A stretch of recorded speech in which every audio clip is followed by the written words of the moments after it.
करत करत अभ्यास के जड़मति होत सुजान, रसरी आबत जात ते सिल पर परत निशान।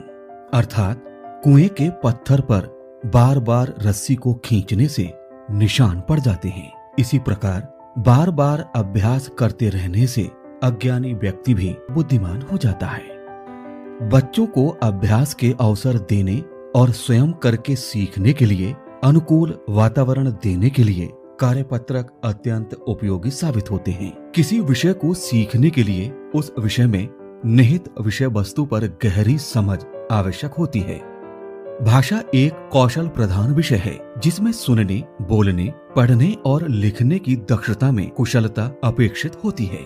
यह कुशलता इन दक्षताओं से जुड़े विविधतापूर्ण अभ्यासों को निरंतरता के साथ करने रहने से आती है। ऐसे अभ्यास कार्य में कार्यपत्रक अहम भूमिका निभाते हैं।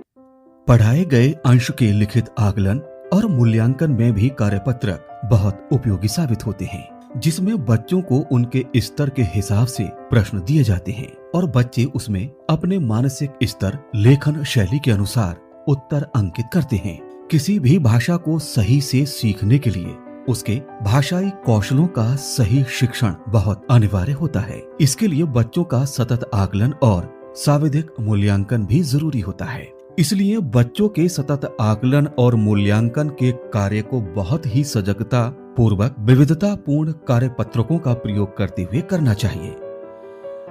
शिक्षण के समय विद्यार्थियों के मानसिक स्तर के अनुरूप आवश्यक भाषाई कौशलों का विकास सही से हो रहा है कि नहीं, इसके लिए कार्यपत्रक का महत्वपूर्ण योगदान रहता है।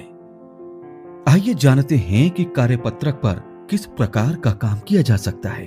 आमतौर पर आकलन के टूल के रूप में कार्यपत्रक बहुत प्रभावी होते हैं। इन कार्यपत्रकों की हर सामग्री को हर क्षेत्र में विभिन्न स्वरूपों में शिक्षकों द्वारा इस्तेमाल किया जा सकता है। इनको हार्ड कॉपी के रूप में मुद्रित किया जा सकता है या डिजिटल रूप में भी उपलब्ध कराया जा सकता है और सभी बच्चे इसमें शामिल भी हो सकते हैं। आइए अब चर्चा करते हैं कि कार्यपत्रक का निर्माण और उपयोग करते समय हमें किन किन बातों का ध्यान रखना चाहिए। इसमें सबसे पहले बच्चों के लिए ऐसे प्रश्नों को तैयार करें जिनके उत्तर छोटे हों। बहुविकल्पीय प्रकार के प्रश्न अभ्यास का भी समावेश होना चाहिए। समस्या पूर्ति, रिक्त स्थान पूर्ति, खोजो और बताओ तथा बनाओ, वर्ण पहेलियां, शब्द पहेलियां, वर्ग पहेलियां संबंधी प्रश्न अभ्यास, रचनात्मक अभिरुचि से जुड़े प्रश्न अभ्यास को भी शामिल किया जाना चाहिए।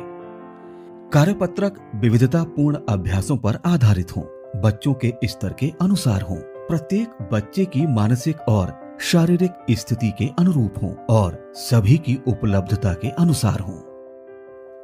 और हाँ, भाषा में निहित शब्दों और ध्वनियों के साथ खेल का आनंद छोटी छोटी कविता की पंक्तियों में समान तुक वाले शब्द जोड़कर आगे बढ़ाए जाने से संबंधित कार्यपत्रक में भी बच्चे बहुत रुचि लेते हैं।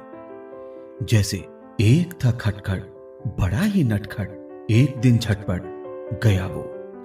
भाषा शिक्षण में कार्यपत्रक के उपयोग के समय शिक्षकों को ध्यान में रखना चाहिए कि उनकी कक्ष में सुनी, देखी, पढ़ी बातों को अपने तरीके से कागज पर उतारने के अवसर प्राप्त हों।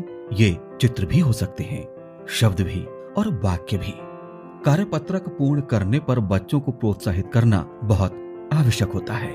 इसके लिए कार्यपत्रक पर प्रोत्साहन पूर्ण शब्द जैसे शाबाश, बहुत अच्छा, प्रतीक चिन्ह के रूप में स्टार का चिन्ह, मुस्कुराते हुए फेस का प्रतीक, टॉफी तथा अन्य खाने वाली चीजों के प्रतीक चिन्हों का प्रयोग किया जा सकता है। कार्यपत्रकों को एक से अधिक बार भी उपयोग में लाया जा सकता है। कार्यपत्रक निर्माण में बच्चों का भी सहयोग लिया जा सकता है। इससे बच्चों में व्यक्तिगत और छोटे बड़े समूह में कार्यपत्रक निर्माण कर अभ्यास की प्रवृत्ति विकसित होगी। ये आदत उनके भाषा विकास में सहायक होगी। इस प्रकार कक्षा में कार्यपत्रकों के प्रयोग से सभी बच्चे सक्रिय रहते हैं और पढ़ाए गए अंश या प्रकरण को कितना समझ पा रहे हैं, इसका आकलन और मूल्यांकन करना शिक्षक के लिए बहुत सहज हो जाता है और बच्चों को आने वाली समस्याओं का समाधान भी शिक्षक आसानी से कर सकते हैं।